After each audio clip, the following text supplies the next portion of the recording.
Right now on Tech Radio, it turns out AI's biggest problem is how to fake authenticity. Hi, I'm Artemis. I am a computer-generated AI voice, and you're listening to Tech Radio. Every week online, we bring you the latest in tech from Ireland and across the world. This week, Mark Zuckerberg lays out his vision for AI. Spotify gets tough on music makers, and Google is dropping a whole load of new Pixel toys. Plus, our guest, Christina Tracy Stein, shares how AI is affecting real human relationships. This is Tech Radio with Dusty Rhodes and Niall Kitson. I'm Dusty. Joining us as always, our editor-in-chief, Niall Kitson. Niall, you've been hanging on to Mark Zuckerberg's every word with anticipation for his view of AI and the future of humanity.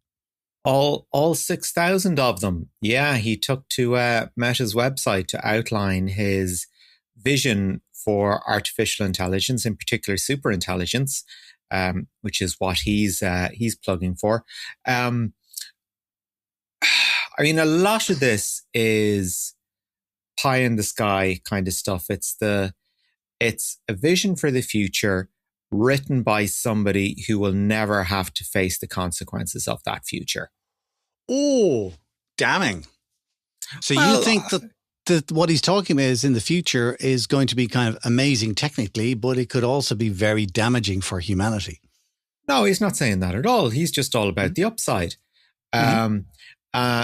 He had a few nice turns of phrase, but I mean, if you want to know the central thesis of what he was talking about, it's in this quote here. People will be able to use superintelligence beyond human capacity to create and discover extraordinary new things, build new businesses, express new ideas, learn new concepts, and advance our health and quality of life. Now, that's the mission statement for all AI. Nothing particularly remarkable there. However, are large language models the way to achieve that? I don't necessarily think so. He seems to double down on this idea that LLMs are the way towards the singularity, which is the point at which machine intelligence equals and betters human intelligence. He is very much hung up on that, and it's a very individualistic manifesto for AI. He's very much on, this will help you as the person to invent better. It's all about giving you the tools to be, to focus on the good end of your jobs, not the bits that can be automated, all this kind of thing. But he goes one step further. He's like, those ideas that you have, well, yeah, it's our AI will help you with the good stuff. That's where he is. At the moment, Anthropic and OpenAI are saying all the boring stuff, yeah, that's what we'll get rid of. All of that. Similarly with Gemini and Copilot, it's like, we're there to make your day-to-day just fine. Facebook or Zuckerberg's view is, yeah, the cool stuff that, all the other guys are freeing you up to have a look at, we're going to make you better at. That's the proposition. Will that work? I don't think so. Well, I mean, certainly not in the way that Zuckerberg thinks.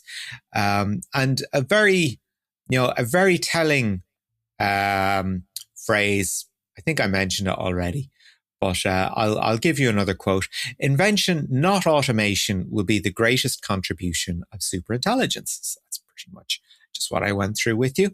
And everyone will soon have invention superpowers. Okay, right? Right, now you're going very poo-poo on this, all right? And you can either kind of go, well, that's a load of rubbish, or you can think he's an absolute evangelist and he's the next coming of whoever the heck. I don't see it like that. You'd be happy to hear. Okay. Okay. Let's go back to the original statement that you said, well, people will be able to use blah, blah, blah, blah. Okay. So let's look at it this way, right? Going back in time at various things. People will be able to use the wheel, the steam engine, computers, the internet, AI, beyond human capacity to create and discover extraordinary new things, build new businesses, express new ideas, learn new concepts, and advance our health and quality of life. Any large, major, big invention does all of these things. What he's saying about AI is just, I keep saying it to people, especially in work. It's kind of like AI is great. It's a tool. It is a tool. All right. And when you're getting it to help you to create something, what it's doing is it's creating a draft. All right. I was talking to an author last week out for a few pints, and they were kind of going, well, I'm using this AI and I'm a bit worried because I kind of think like, maybe that's doing the writing the book for me. And I'm like, no, it's not. I said, if you're using it as a tool and it's helping you kind of organize your thoughts and in what order they should come in, but you're the one actually writing the words for the text, I said, you're just using it as a tool. And I think everything that you've said in there that Mark Zuckerberg has said is just kind of, okay, here's a brand new tool. It's going to have a huge implication and effect on humanity, as did the internet, as did the wheel, as did computers, all that kind of stuff. So I don't think anything that he said is particularly interesting. Okay. Particularly interesting. Okay. Do you think he was stating the obvious, do you? I think he is stating the obvious. It's just... balderdash was a word I had to use recently in a document. It sounded good, and I looked it up, and I said, "What actually does balderdash mean?" And I went, "Nonsense." So I would say balderdash is what that is. It's just whatever talk. It keeps the investor happy. Whatever. He's not saying anything new. Probably not. It's all to do with, but as I said, it's their view of AI seems to be very forward-looking. Everybody else is about getting the basics right. Yeah. For me, there is that latent sort of argument Zuckerberg and Meta has had about regulation. We know over recent years when it came to people using and misusing Facebook, Zuckerberg has called for better regulation because they don't know how to do it themselves. And the same thing has to be looked at when it comes to AI. I mean, thankfully, over here, we have the EU AI Act and the Digital Omnibus, which will be a bit of a tweak to it. But, at least we have something to put some guardrails in place. Because as we know, when you take away guardrails, strange things happen. Like LLMs even attacking websites. Yeah, exactly. And even with the guardrails in place, then you will have the nasty evil and the gang people and the whatever who want to use it for dark ways. And as a society, things come along when we have to learn how we're dealing with it. And AI is one of those big things, and we will learn how to deal with it and whatever. Let's move on. Another AI-related story, and this is Google and Gemini. It appears quite a few people using it. Google is saying Gemini has 1 billion users, that it's their fastest growing product ever. To which I started thinking, okay, what other sort of industry defining products have they had? Well, they had search, and that grew organically because, nobody else knew how to do it properly. Yep. And then there was Gmail. Now, search, as I said, it was an organic growth thing. There was plenty of players in the field like Yahoo and Excite and Microsoft. They were all doing different things. So it wasn't like they had a captive market. And then Gmail, you mentioned to me earlier, had its own quirk when it came to a rollout.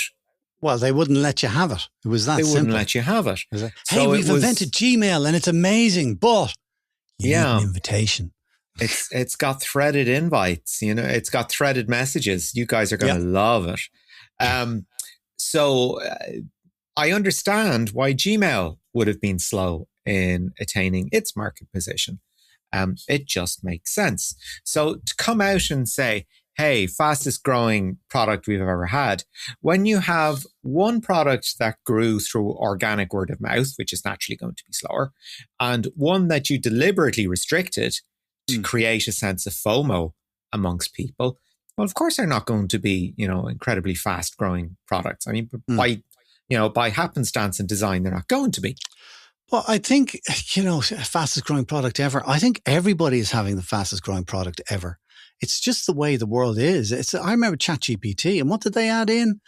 100 million or millions. I can't remember what it was, but it was like at the time, 2 years ago, it was 3 years ago. I can't even remember when it was now, but they said it was the fastest growing thing in history.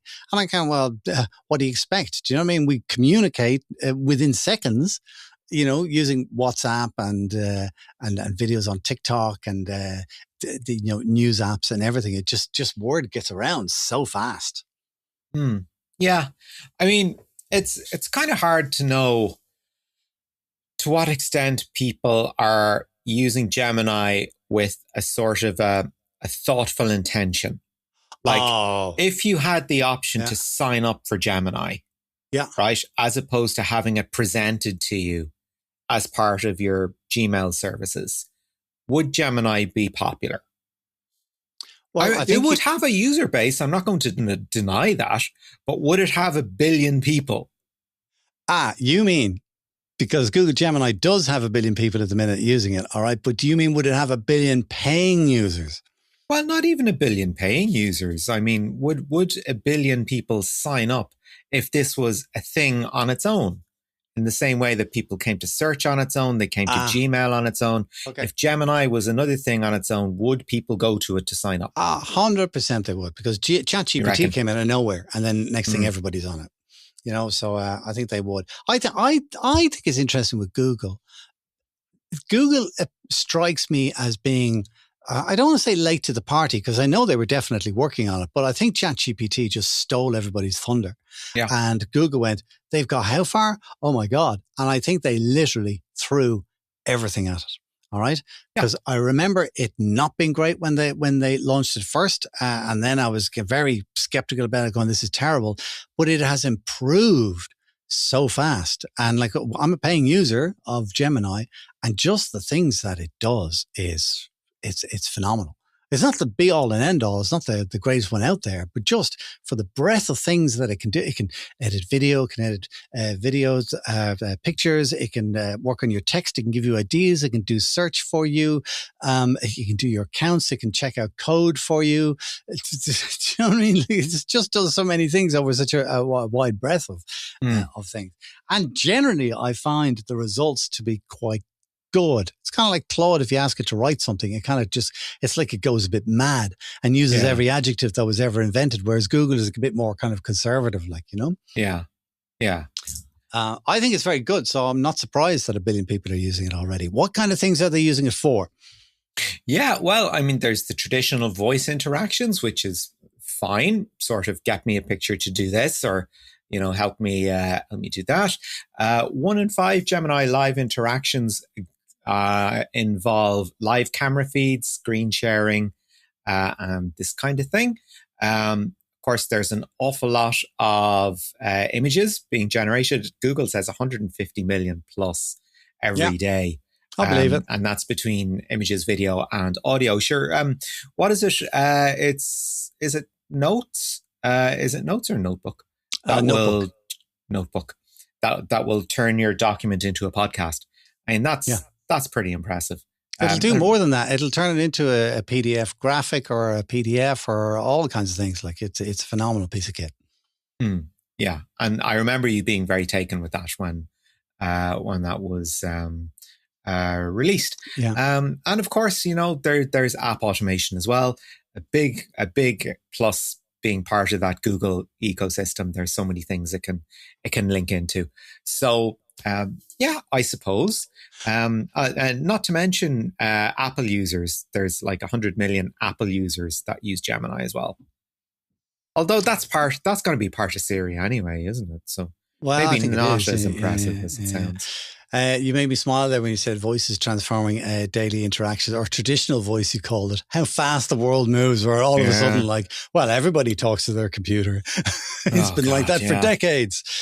Well, yes, forever. Wake up! Switch on. But yet at the same time, if you try to talk to Alexa, you get nothing out of her. She's dumb. Anyways, that's it. I want to move kind of into a related thing, because you're talking about Google Gemini and how it's tied into so many things. This is a feature of the Pixel phones, which have landed this week. Yeah, we had a bunch of new stuff dropped by Google, which will be available from this day week, the 19th. Yeah. We're speaking on for the 12th. And there's two things in this current slate of products that you will go, did they not do that already? Go on then. Well, certainly one of them. Certainly one of them. Okay. So as we know, the sort of, the areas that Samsung and Apple are competing in, I think Huawei might have their own alternatives, but we don't have access to them for reasons, various important ones. So Google dropped an awful lot of new toys in an event in New York this week. We have 4 phones, not 3, but 4. So we're into the Pixel 11 now, the 11 Pro, and the Pro XL. But most importantly, the Pixel 11 Pro Fold. But they did have a Fold before. Did they? Yes. 10 Fold? I think it was a 9 Fold, because my landlord was around yesterday, and nice phone. And he goes, it's an old one. It's a Pixel 9. And it was a fold phone. And I was like, okay. And I immediately thought, I'm paying too much in rent if he can afford a phone like that. You are damn right, Dusty. I know I am. I saw it with my own eyes. I am damn wrong. I am damn wrong. But is the Pixel Pro XL new, is it? No, because I have a Pixel 9 XL. Okay. And it is the exact same as the 9 Pro. It's just got 0.5 of an inch bigger screen. That's it. Right. So that's kind of like that's their large version of the phone, yeah. Of the Pro. Oh yeah. no, it's not really, is it? It's like a 6.4 inch screen, isn't it? The Pro is 6.3 and the Pro XL is 6.8. Grand. Okay, yeah.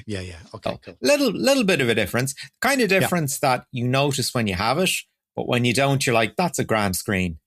Yeah. That kind of thing, Cool. So we have all of those. We also have a new version of the Pixel Buds, which I'm very fond of. I have a pair of them, and I find their fit to be pretty good. My ears are a little bit weird. They don't really take to true wireless earbuds very well, which is why I wear a set of cans wherever I go. There is a new version of the Pixel Watch, which makes sense.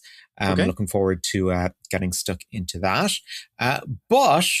And from the file of, did they not do that already? We have the Pixel Tag.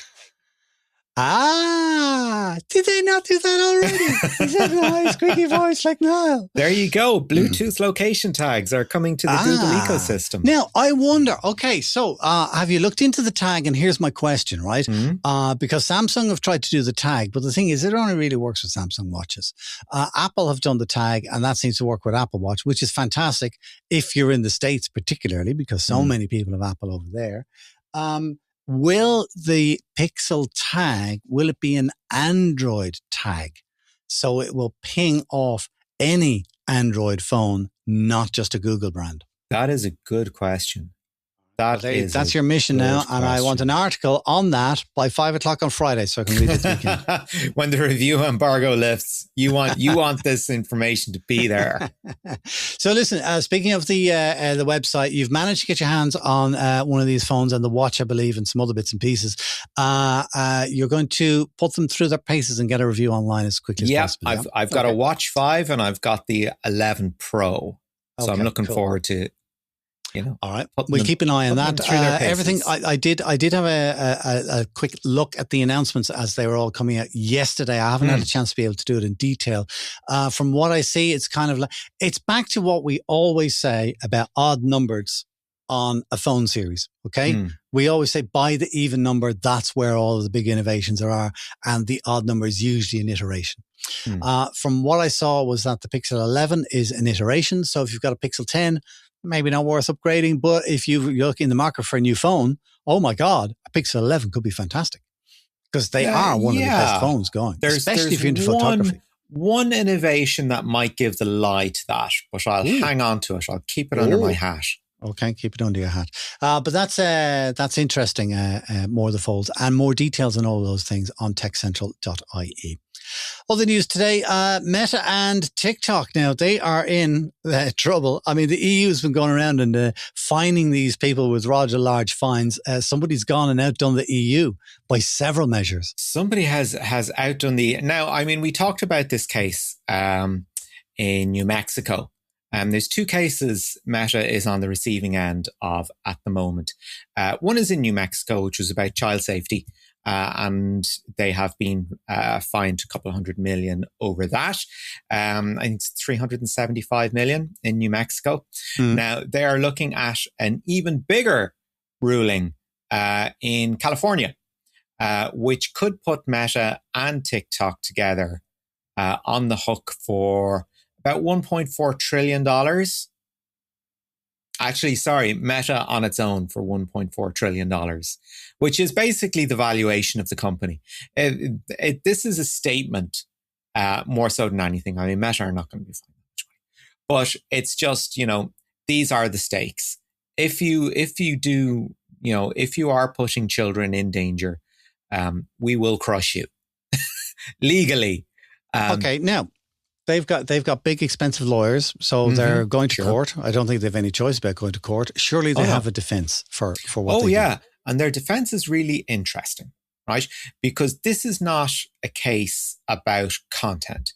This is not a case about what is actually on the site per se, right?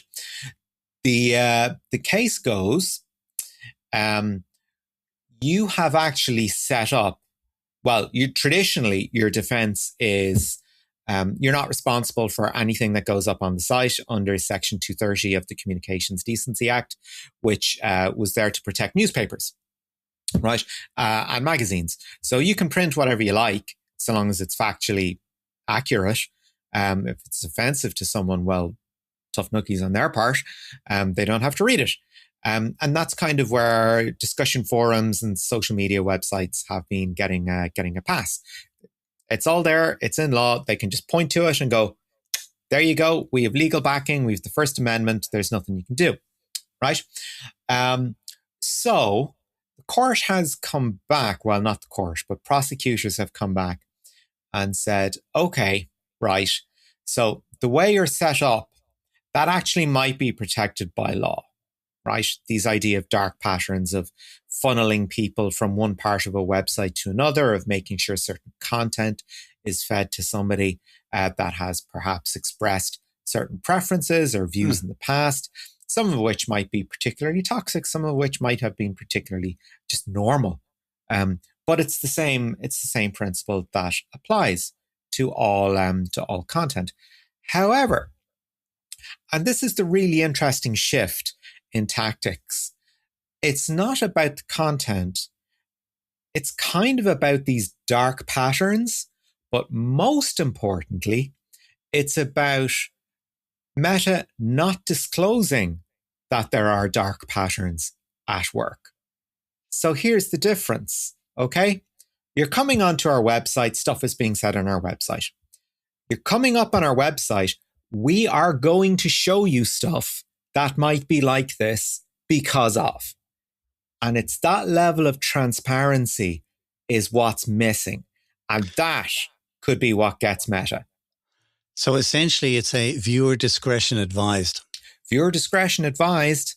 And the closest thing Meta has to it at the moment is the pay or display thing, which is, pay your $7 a month or see ads.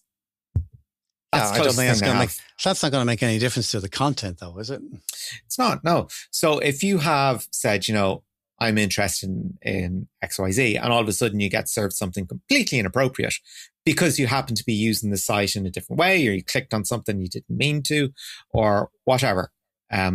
This is where we are, and I think it's a fascinating strategy. I think it's fascinating in that essentially the court has the power to fine the company for every penny it's worth. That's amazing. Can you imagine the court just saying to whoever, it's like, all of your money, give it to me. I wonder what do the courts do with that money? Oh, that goes into the coffers. It goes into the state's coffers. Wow. All right, which is okay, nice. yeah. That's how, we do okay out at GDPR. We'll keep an eye on it. Will we be watching movies in years to come? But maybe we've seen it already. The rise and fall of Mark Zuckerberg. We're still waiting for the fall-ish. Other news this week, Spotify. Now, Spotify have had a real problem with AI-generated content because everybody's discovered Suno and they're making their own songs and they're uploading it to Spotify and hope to get a few listens and a few quid. Are we done with that now? Yeah, was it Deezer or Spotify we talked about a few weeks ago where they found that half of the content up on the site was AI generated? Madness. I think it was Deezer, was it? So Spotify are getting hip to it as well. And they are looking for AI generated content, of which, again, there is an awful lot of on their website. Yeah. And they're going to label it. They're going to say, okay, this has been AI. This has been generated by AI. And again, it's that transparency. If something has been created because of, balance of probabilities, somebody is going to like this, as opposed to somebody creating a genuine work of art that is there to engage with you on a human level. You should be allowed to have the information to decide, well, I just want to listen to some guff today. I don't mind if it's AI generated. Or, no, I actually want to make sure my algorithm is free of anything that is AI generated. Well, this is what Spotify are doing. They are identifying music that is being generated by AI, not just individual songs, but artists, and they are assigning them what they call an AR persona, and they are going to downgrade their music from personal recommendations by default. So, on principle, you are going to be seeing less AI generated content. And it's not going to clog up your suggested playlist, your suggested artists. Excellent. And I think I'm going to send a letter to Spotify now, and I'm going to say, did you know that everything that Jedward created was AI? Everything. Drop it. Let me see. We had another story, but it's probably online. We won't get into it here. Students are getting brain rot. Basically, it's coming out from colleges that kids are just using AI so much that they're just losing the ability to think, which doesn't surprise me in the slightest. Not just the ability to think, the ability to find what they think is interesting. Oh my God, it's even worse. All right. Okay. That's on the website. Last story though for this week is, now this is really interesting. All right. It's a passenger on a Delta Airlines flight. What he was doing on the plane was, because they've got Wi-Fi on the plane, this guy took down the plane's Wi-Fi and replaced it with his own. Tell me more. Yeah. Now, a little bit of context. This happened in a Delta Airlines flight out of Las Vegas. This week had the DEF CON security conference. So what do you expect is going to happen when you get a bunch of hackers in a city? So as you said, exactly this is what happened. It's called a DOF attack. It's basically, the guy switched off the airline Wi-Fi, created his own network, so he could have been using a hotspot, right? And if you wanted to log back into the Wi-Fi, there was a network called blank fast Wi-Fi, and people went, "Oh, fast, okay, that's grand." Went to log into that.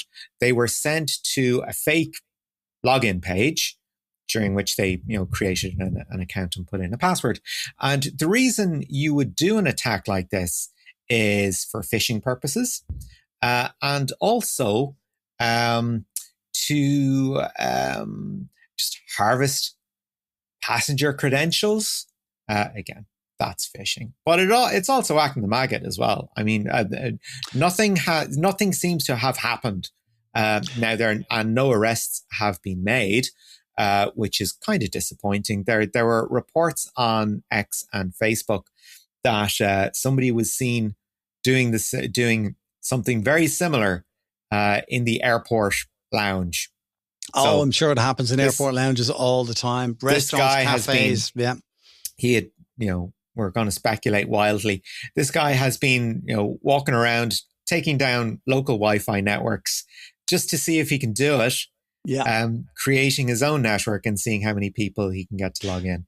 Well, despite the fact that he shouldn't be doing it and it's illegal, and I have to take my hat off and I have to say fair balls, really. Do you know what I mean? That takes big kahunas to go in and to take down the Wi-Fi network in a plane at 36,000 feet.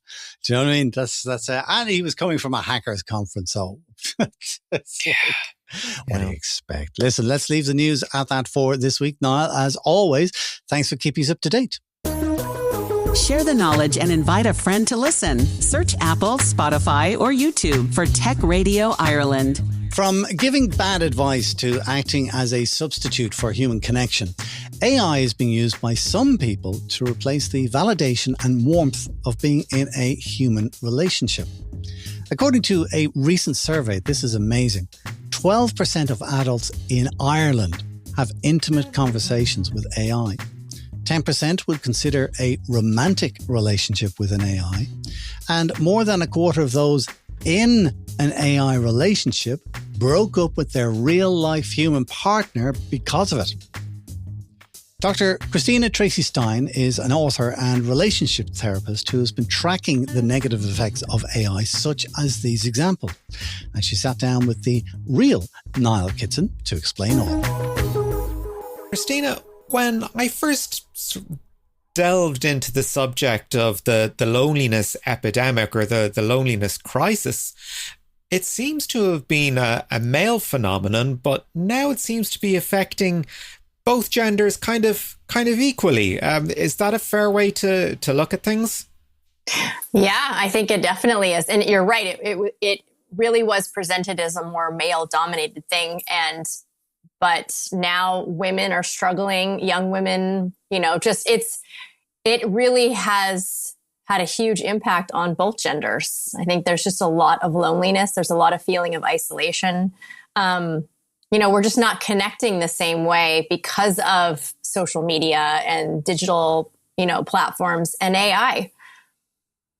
That's really interesting that it's sort of the fallout of social media has been this lack of connectedness, because we were used to people developing, parasocial relationships with people that, they friended at random, maybe on Facebook, or a friend of a friend that they get talking to, or even, these sort of relationships with influencers, that are these sort of one phase removed, if you will, connections really setting an unhealthy precedent, and we're just in the next iteration of that? Or, do these existing parasocial relationships, are they still becoming something of an acceptable level of connection where perhaps that would have been seen as being too remote to have any sort of actual benefit for somebody?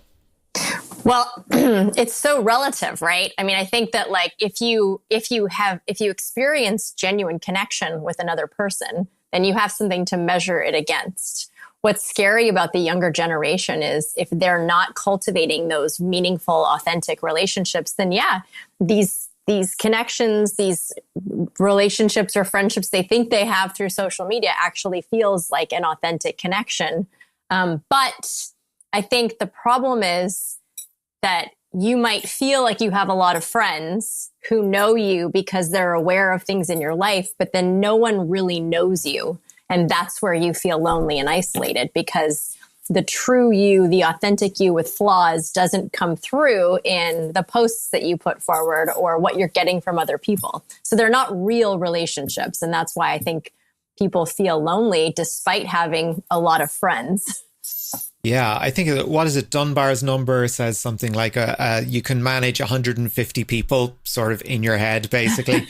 I think most people are doing pretty well if they've got a handful of good friends that they can turn to. And that's probably still the norm, is it? Yes. I mean, look, but you have to cultivate those relationships. So I think that, depending on what generation we're talking about, people do have the ability and they do invest. But the concern is more when you're not being authentic and you're not really, fostering meaningful connections. And there is that threat to authenticity just out in the open, if you will, particularly with younger generations. They're very aware that there's a camera always rolling somewhere, that there's somebody probably going to capture, you know, an unguarded moment, or something that may be a little bit indelicate, or something that might not reflect on them in the best way. Do you think that has this sort of hypersensitivity effect where people are just feel on guard all the time? Oh, yeah. I mean, even just take a club, or, you know, like a nightclub or a dance club where people go in and, first of all, instead of talking to somebody they might be romantically interested, they're scrolling on their phones and looking at dating apps to see if somebody might be in the same location versus taking the chance of saying hello. And that's one huge barrier to relationships. But then there's also just this fear of letting loose. You know, you look at like how people used to dance in dance clubs, and, you know, they used to have fun and be free. And now, you know, I was just having a conversation yesterday about this, where people go to dance clubs and it's, they're still dancing, but it's like very, very small, minimal movement that can't possibly be judged or represented in a negative way there's that fear of judgment. So no, people are not getting to have fun and be playful and spontaneous because of the fear of getting caught off guard and then misrepresented and judged and then ultimately rejected, right? It's this fear of rejection from our fake friends on social media. It's so strange that people feel so afraid of being goofy. When that's what sort of, you know, that's our quirks. That's what, you know, makes us individuals.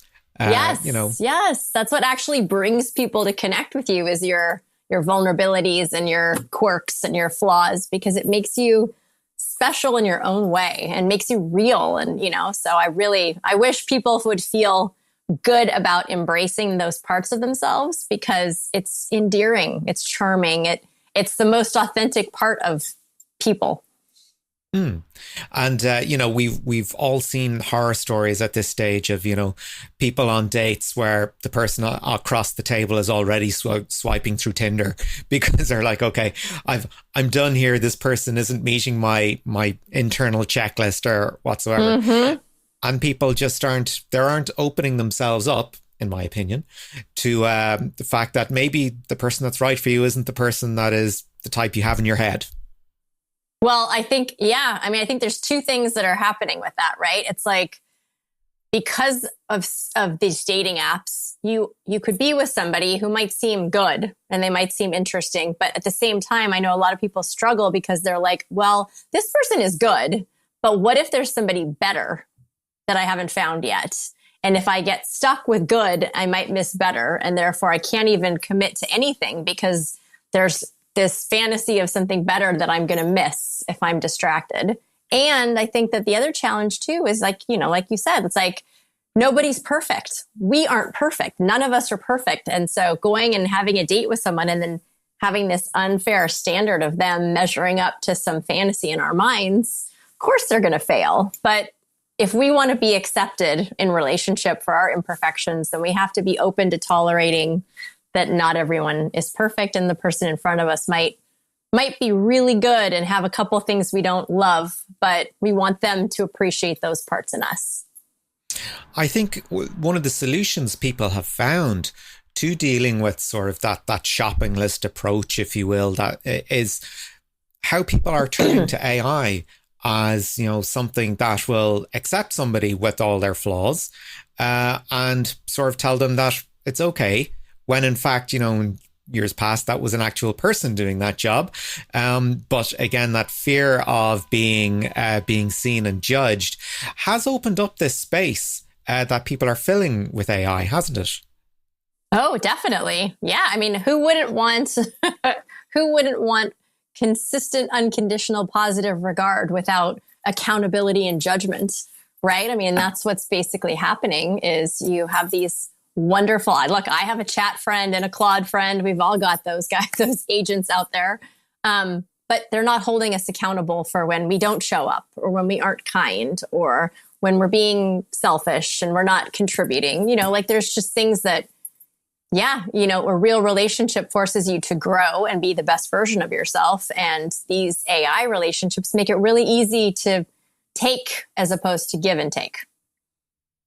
So in your experience then, are you seeing people sort of come to you in your practice saying, hey, things aren't great with my wife, but you know what? Claude is a great friend to me at the moment and is helping keep a lid on things at home. Yeah, I mean, I not in those exact words, but I would say, like there is this third wheel that is being brought into all kinds of relationships, whether it's asking for information or getting advice or, contradicting what the partner is saying, diagnosing partners. I mean, I get a lot of, with couples, right? It's like, well, I asked Chat and this is what Chat says is wrong with him or wrong with her. And I think they need to work on this. And it's like, the concern around that is that, it's context specific. So we're getting answers and feedback based on what we're giving. And if we're not giving the whole picture, then it's a skewed feedback. And that's going to have an impact on, how we see things. But yeah, I do think it interferes in a lot of ways. Yeah, and the quality of training data is so important on this. If an AI has a faulty data set about how somebody's relationship is working, it's going to give out bad advice, which is not ideal either. In the way that people are sort of self-diagnosing using chatbots, are people making diagnoses as to particular flaws or faults or character faults in their relationships? Yeah, I mean, definitely. Like they have a fight with their partner or they, don't like something that's happening and they kind of run it through their chat friend or their agents or AI agents to be like, hey, what do you think is wrong with this person? Here are all the things they're doing. And then they get a diagnosis or they get a label and they take it as a fact. And I think that I think that AI is amazing for organizing and creation and brainstorming and research. So I don't think it's bad at all. I think there are great uses for it. But I just think that when people get information about themselves or their partner or their relationship, that it's really important that they take that as information and then they reflect on it and decide how much of it feels true and use it as a conversation starter, but not as an absolute. And is that something you're seeing in your practice as well, that, the nature of how people are discussing and dealing with problems is changing? If are people going to chat and then not talking about the actual problem at hand because they think they've figured it out themselves? Or, as you sort of alluded to there, taking chat as the starting point? I guess I'm seeing it more as if it's like I said, I see some people diagnosing their partners and then bringing that into therapy to be like, here's what this said. And then there's a conversation around it, right? Like as the therapist, I'm facilitating the awareness. So I'm not going to agree, but it's great information for us to play with. I mean, I think that it's more just being brought in, at least in my context, as here's a piece of information for us to work with, as opposed to like, now we don't have to talk about this. And going beyond sort of the likes of Chat and Claude, we also have sort of fully fledged virtual characters or virtual girlfriends, or indeed virtual boyfriends, that we're seeing. How do you find people are getting attached to these virtual partners as opposed to, the big chat bots where you assume you're getting information or whatever? With a virtual partner, people are looking for, well, certainly one would imagine, an awful lot more closeness or intimacy. I mean, I guess I have two thoughts on that. One is I think that the technology is incredible, what you can access and the resources and the ability to explore your eroticism and your pleasure in these contexts is great. Like there's a lot more options. I think when it comes to intimacy and these digital virtual partners, it's still the same as when you're consulting with any agent. It's not authentic. So even if you're having these moments of what feels like intimacy, there's an element of trust that's missing, right? If we don't we build trust in relationship when we have a disconnect or we have a conflict and we have to repair it. Because every time you have a misunderstanding with a partner and you repair it, it makes it feel safer and more secure, and the connection is deeper and the intimacy is real. So you can experience pleasure from these virtual partners, but there's not an authentic connection. There's not a deep trust and knowing that you get from people. So I suppose just to wrap things up for our conversation, you're a therapist, you're great at sort of providing solutions for people. So what would be your top tips for making sure your relationship can stay, can grow, can become stronger in the age of AI? Well, I think AI is not a supplement. AI is sort of an accessory. I think that if you want a good relationship, you have to nurture it, right? It's like give it sunlight and water and soil and attention and air. Like relationships need to be cultivated, and you need to give your partner undivided attention away from technology in order to deepen the connection and build the intimacy and really make it more meaningful. So I'd say the most important thing is that you put down your phone. You leave your phone in the kitchen when you go to the bedroom, and it doesn't join you. Like it doesn't need to be the additional partner in the room. And I think it's just really important for people to set boundaries with their screen time and with their technology so that they prioritize that face-to-face human interaction over the technical distraction.